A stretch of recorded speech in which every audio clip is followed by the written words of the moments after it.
she thinks she's people. Back in the summer of 2008, my buddy Jackson and I were 10 years old. While our parents worried about a looming recession, we were keeping busy with the hype of the new Batman movie. We were a couple of weeks away from another school year, and we were making the best of it. We spent most of our days outdoors. It felt better than sitting inside and enduring the endless drone of political debates or hearing our parents moan about making ends meet. Jackson and I both had a Nintendo DS, and we played them religiously. You could find us tucked away in every corner of downtown Hilltop, trading Pokemon and turning in nickel cans for cheap gas station snacks. I think I learned the importance of washing my hands solely from trying to play games with sticky, slushy fingers. It was a good time. Sometimes we'd head down the river to scare the Girl Scouts before they got to their campground. We'd hide in the bushes and pretend to be wild animals. We were coming back from a visit to the campground. There were no scouts there, so we just wandered around and checked out the equipment they left behind. We'd already checked the tool shed, but there wasn't anything fun to mess with. Instead, we marveled over a hairpin that we found. This small, pink plastic thing with a blue sunflower on it. "I bet this is Melody's," Jackson mumbled. "I think there's a blonde hair on it." "Nah, her hair's too short. It's probably Lynn's." "No, Lynn's is curled. This one's straight. Want to bet?" He thought about it and offered me a hand. "If it's Melody's, you can't use your Luxray anymore. If it's Lynn's, I can't use my Garchomp. Deal." We shook on it. We'd probably forget all about it in a couple of days, but it gave us something to do. And besides, that Garchomp had been kicking my ass all summer long. We followed the river, making our way back to town. We were about halfway there when we heard something up ahead. There was this bright yipping noise, like puppies. Looking down the river, we could spot what looked like 6 coyotes crossing the stream up ahead. 1 larger, 5 small. The larger one was pacing nervously, stepping back and forth, crying and howling at one of the smaller ones. They had all crossed the river, except for one. One of them sat on a stone, staring straight ahead. It wasn't nervous or crying or anything. It just sat there. Jackson pointed at them and held his finger up, asking me to be quiet. I nodded. We stepped a little closer, and despite our best intentions, we spooked them. The larger coyotes sped off with all the little ones bouncing after it into the underbrush, but one of them was left behind, and it didn't seem to care. "You think it's sick?" I whispered. "Maybe it's dead. It's not moving." "No, look, it's blinking." It was blinking. It sat there, looking straight ahead.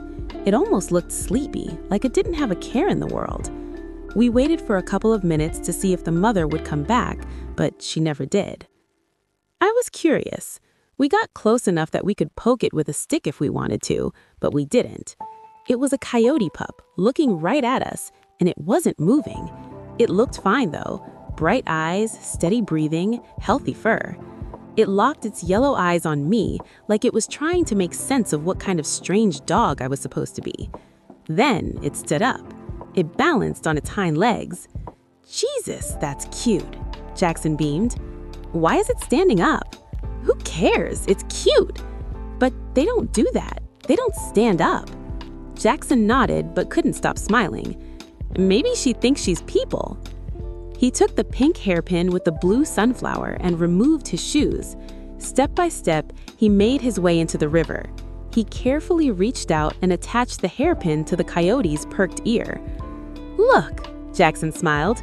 "She's the prettiest girl in the world." That made the coyote react. She panted eagerly and dropped down on all fours, spinning in a circle and making little noises at us. We spent all day with that pup. At first, we were looking for her mother, but we realized she wasn't coming back. That, and this little thing was following us around. We got her some snacks, talked to her, tried to make her do tricks, all of it. Neither me nor Jackson had any pets of our own, so this was like finding a free dog. We both knew there'd be no way we could bring it home.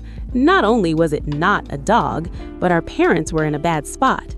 I didn't know it at the time, but my mom had lost her job and they were contemplating a move. Jackson's parents were trying to figure out how to keep their hardware store open. You couldn't bring a dog into that kind of environment. So we settled for the next best thing. We took all the snacks we'd saved up and gave it all of it. We thought about getting her some dog food, but she really seemed to enjoy people food. She followed us around all day, sometimes getting up on her hind legs as if trying to copy us. It was so funny watching her trying to balance and watching that little tail bob as she tripped on her feet.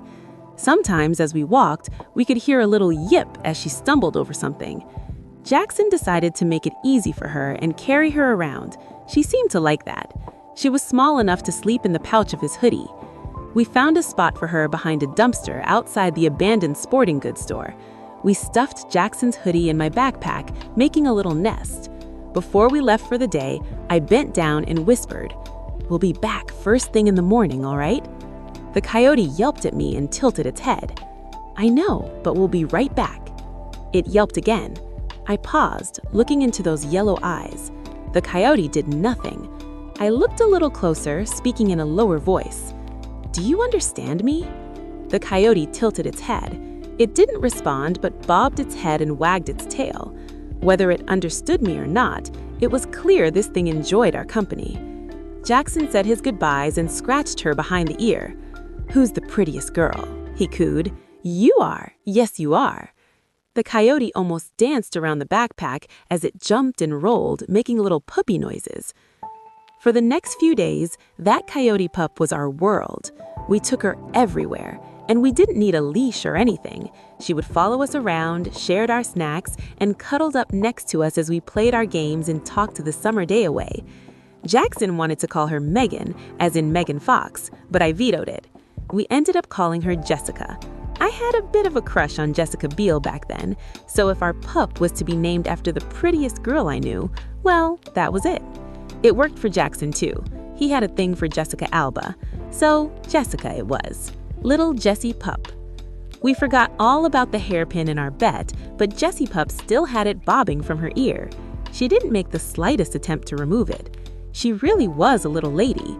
She would bite down her nails until they were neat and tidy, and she would get all bitter and gloomy whenever you ruffled her fur the wrong way. She was a prima donna, and we spoiled her plenty. They say dogs and coyotes are cleverer than we give them credit for, so I didn't know what to think of her. Jessie did a lot of things I didn't expect an animal to be able to do. She picked up tricks almost immediately, like spin or sit. It's like she understood the word rather than the action itself. We even tried to teach her to speak. Jackson was leaning against a chain-linked fence, dangling a piece of beef jerky at her. "Go on," he said, "speak." Jessie got up on her hind legs and looked up at the jerky. She was salivating and showing all her teeth, which is something she did whenever she saw a tasty treat.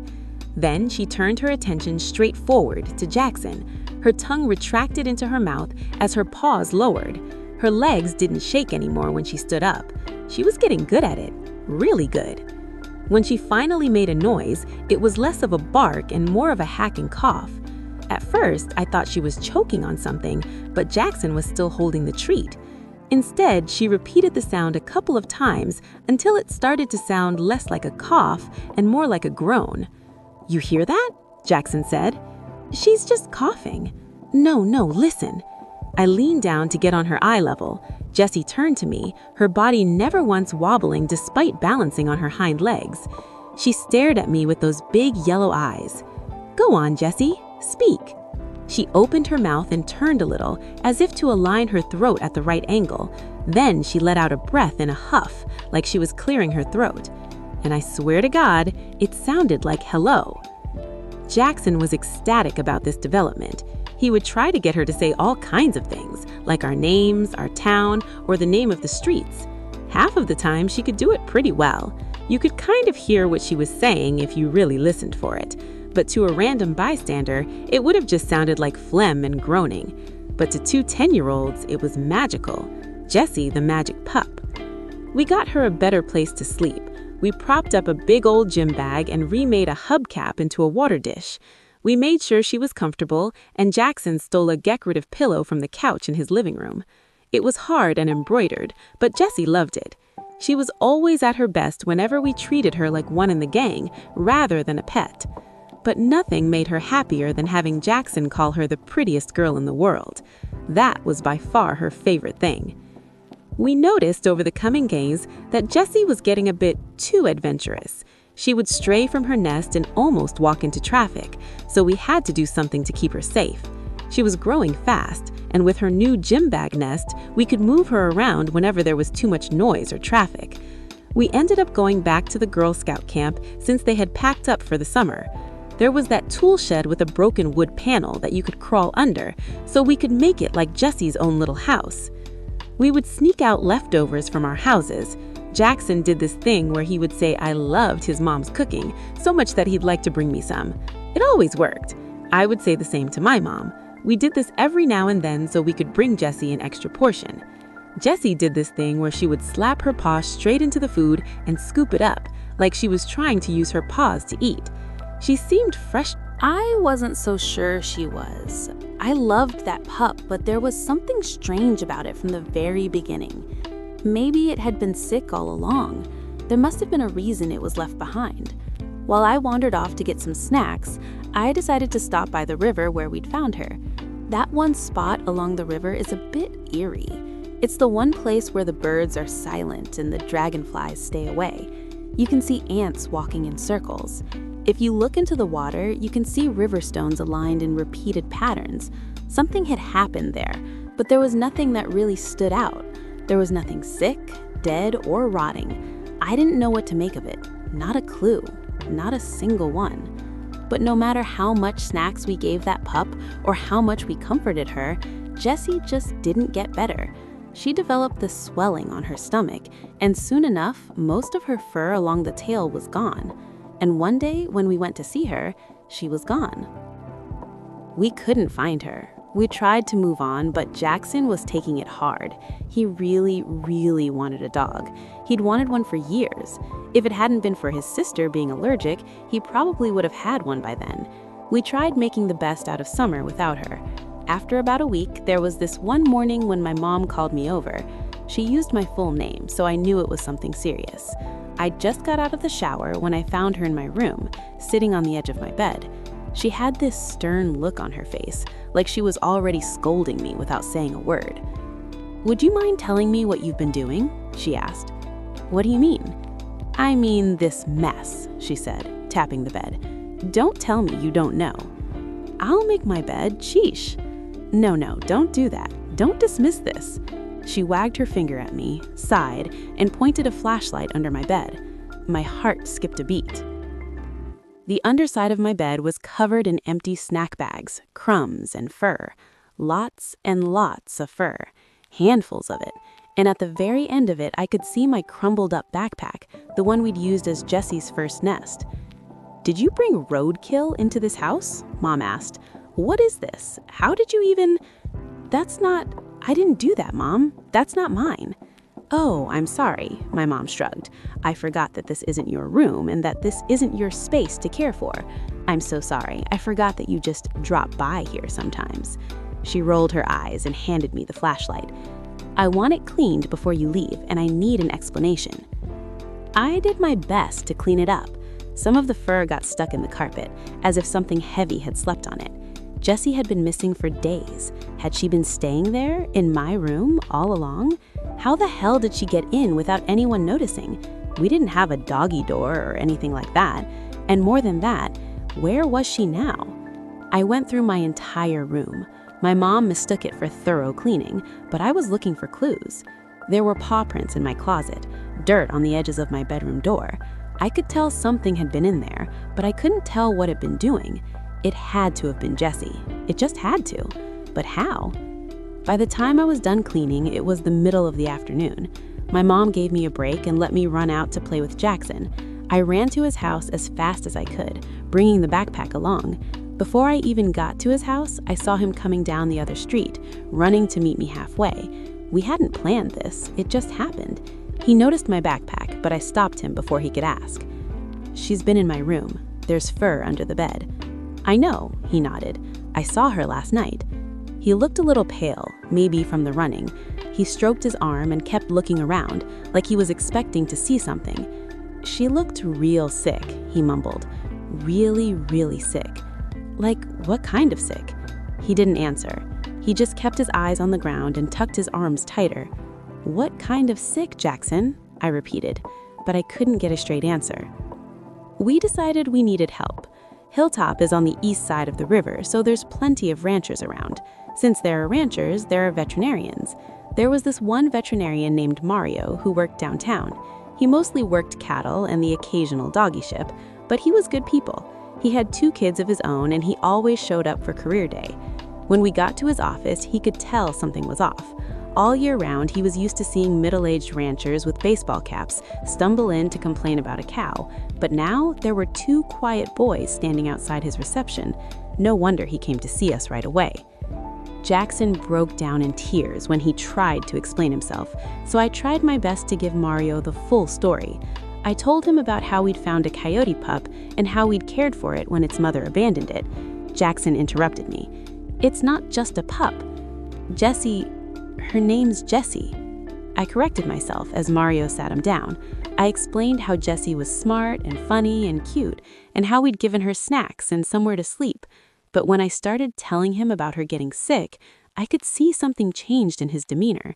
Back then, I thought he was just worried about our coyote pup, but looking back at it, he must have thought she was carrying something bad, something like mange or rabies. "So she lost all her fur. She lost her fur and she's somewhere around your house. That, or in her shed. We made her a nest by the campgrounds. And you think she's there? There or at Jackson's place. He saw her last night." Mario turned to Jackson, giving him a comforting pat on the shoulder. "Are you sure it was her?" he asked. "There's lots of coyotes around here." "I'm sure," he mumbled. "I recognized her voice." Mario didn't understand what he was saying, but I could tell he was unnerved. He was about to say something, but couldn't get the words right. Instead, he excused himself and hurried to his phone. "I'm going to need a little help," he admitted. "This isn't really my wheelhouse." While Jackson and I wanted some medicine to help our friend, Mario had something different in mind. To him, it sounded like a sick animal was developing an unhealthy obsession with 2 local kids. Yes, we had good intentions, but he was scared for our safety. We asked what kind of medicine he could get her, but he didn't answer. Instead, he called in a couple of favors from some of the locals. He called our parents, too. My mom and Jackson's mom got there at the same time. By the time they arrived, I could see 3 trucks pulling up in the parking lot. 2 of the men had hunting rifles. Jackson was beside himself, trying to make them listen. I didn't know what to think. I couldn't get what Jackson had said out of my mind. What had her face looked like? What happened? We were stuck in that office for a couple of hours. Jackson's mom had to run off to help out with their store, but my mom had nowhere to be. We sat around watching an old TV in the reception as Mario went with the hunting crew. We stayed there for over 2 hours until my mom got a call as well. She had to go see a banker about something, and my dad was waiting for her signature. She had no choice but to drop us off at our house and have us promise not to leave. "Straight to your room, lock the door, open for no one. Either of you leave that room and I'm cramming your video games down the garbage disposal." There was no point in arguing. I kept my mouth shut as Jackson and I were ushered back into my place and herded into my room. My mom closed the door and rushed off with her phone glued to her ear. Alone, we just sat there for a while. This was no one's fault, really. Jackson noticed the pile of fur in the trash can. He didn't seem all that surprised. "I don't think they're going to find her," he whispered while thumbing through a comic book. "Why not?" "'Cause they're looking for coyotes," he continued. "She don't look no coyote no more." "What'd she look like then?" He shook his head. "Like, weird." "Weird how?" He didn't answer. He just kept his eyes on the ground and tucked his arms tighter. "Weird how, Jackson?" I repeated, but I couldn't get a straight answer. By evening, a bunch of trucks stopped outside our house. Some people were cheering and yelling. We could see they'd killed a bunch of coyotes and laid them out in the back of the truck. I could see it from the edge of my bedroom window if you just leaned out a bit. Everyone seemed relaxed about it, cheering and smiling at one another. One of the older men were getting all kinds of attention, clearly showing he was the one who'd killed the most. "Do you think they got her?" I asked. "She's not in there," Jackson said. "I can tell." "Should we say something?" "Do you want to say something?" I didn't know. I wanted Jessie to be healthy again, but they weren't going to help her, that much was for sure. But if she really was sick, what could we do? So we kept our mouths shut and played our games, hoping an answer would pop out at us. As the clock crept past midnight, we called it a day. When I came back from brushing my teeth, Jackson was already in his sleeping bag on the floor. I crawled into my bed and put away a couple of comic books. As I said my prayers and closed my eyes, I heard rustling. Looking up, I could see Jackson sitting up, looking out the window. Without a word, I looked the same way and listened. "Do you hear that?" he whispered. I heard something, but I couldn't put my finger on what. Not a coyote, that's for sure. Not a person either. Not a bird. "What is that?" I asked. "It's talking." I got out of bed and tiptoed to the edge of the window, peering out at a steep angle. There was someone standing in the yard, someone our size, with long brown hair and striking yellow eyes. "There's someone there," I gasped. "Does it have a weird face?" I looked back at Jackson, then out the window. They were gone. There were scratches on the front door, like a dog trying to get in.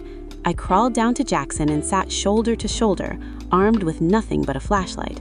We tried to listen, but it was hard to hear anything over our panting.